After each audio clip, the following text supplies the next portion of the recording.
I work with insurance and money and whatever, but I'm a professional computer nerd. I'm an IT system analyst senior, and I'm going to talk to you kind of how I got there from where I started in a very, very small place. So, that's me. Long, long ago, I was super chatty, still am, 20 seconds, very hard. But I also asked a ton of questions. Why? How? Specifically, how? I didn't just ask the typical why? I wanted to know how. So my toys didn't really lend themselves that well to me. All my little dolls and Barbies and things like that. So my brother had erector sets. I played with his erector sets, his Legos, all of his cars. I built his tracks. I did all the things with the boy toys because they were far cooler than the girl toys, which is unfortunate, and we're working on that now, but still, girl toys kind of suck. So, erector sets are awesome, get one, play with them. So, my dad was an electronics guy, always has been. He introduced me to computers. This is my first computer. Doesn't look like one, but it is. It's a Radio Shack Tandy computer that runs off a cassette tape. I would play Cookie Monster's Word Munch on that thing, ran off a cassette tape, and I just kind of got fascinated by it. I didn't understand how the whole thing worked. My dad really got me interested in it.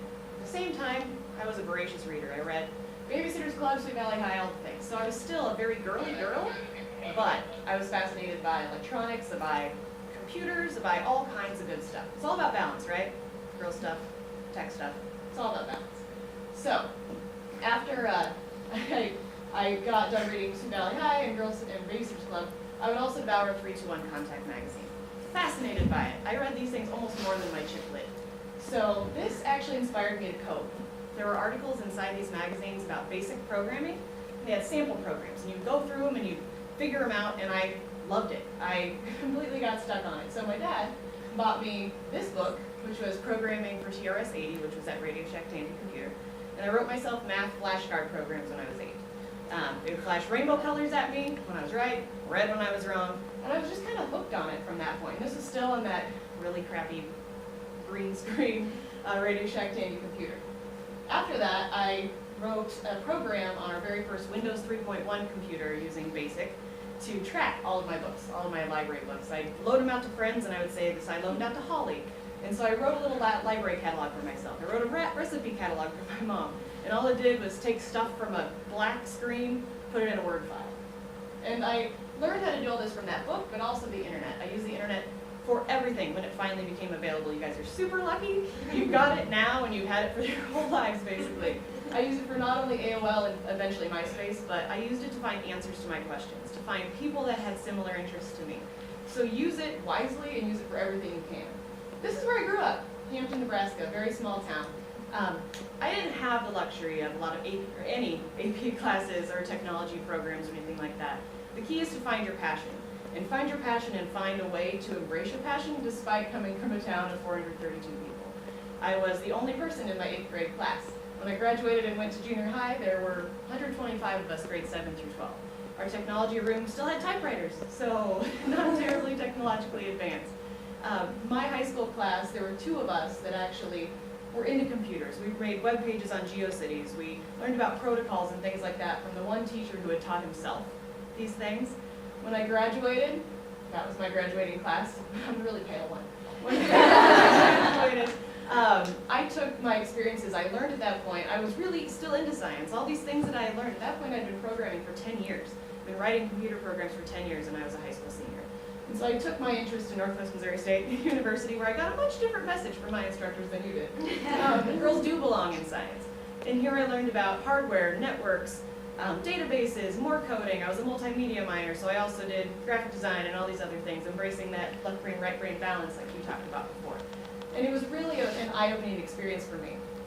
I made logos for my organizations. I didn't make that one, I just thought it was cool, so I used it. But I was embracing all of my social butterflyness that I talked about for my sassy little picture that I still had, and my IT side. I was in a ton of organizations. I talked to people about science. I talked to people about technology. And then I took my interest and I realized, you know, I want to help people. I want to help people be better developers. I want to help people be better programmers. I knew I was too social to be a heads-down coder myself. So I found a job at a principal financial group that let me be the social butterfly IT nerd that I am today. So what I do is really hard to explain. I get asked on multiple occasions, so what do? You seem to be everywhere. I wear a lot of hats. I help with best practices. I help our developers troubleshoot. I write code. I teach classes, I teach about development methodologies. I do a lot of different things, but ultimately it's about nurturing and empowering our development community. There's 1,500 developers and I help them do their jobs better. And that's where I find my passion. I'm social, I'm IT nerd, but I'm also very much a nurturer, you can ask anybody. And so I take my social network and I use that to my advantage. There are about 500 to 1,500 people I work with on any given day, and I love it. And I've used that network to expand my community both inside my company and outside my company, which is why I'm here today. I have developed a bit of a reputation at my company for being very much a promoter of the things I'm passionate about. I'm a support person for a suite of tools called Atlassian, and one of my users made this logo for me because they called me Jira Girl, and that's me, apparently. So even my users understand my passion and know that that's what I want to do for them. So I said I nurture and I help spread innovation and empower our developers. I helped found our Code Jam at Principal Financial Group, which is a hackathon, a 3-day hackathon. We've done 4 of them, including one for interns, which is awesome. And it's really helped improve the innovation, get networking, collaboration, things like that, bolstered up in a community where you have some introverts, typically. I also founded a speaker series at my company called IT Talks, where we bring in people that talk about anything and everything that will inspire innovation and just getting people to think outside the box. So we would have somebody come in and talk to us about zoology. We'd have somebody come in and talk to us about space. Anything that gets your mind going. And again, empower, inspire, and get people thinking in a different way. All these things have led me to get a lot of accolades recently, which is awesome because you don't really feel sometimes like you get a lot of love when you're an IT person kind of bunkered down. But what I can tell you is if you follow your passion and you do what's important to you and you really embrace your qualities as an individual, you'll get the love you deserve and you'll be more awesome for it.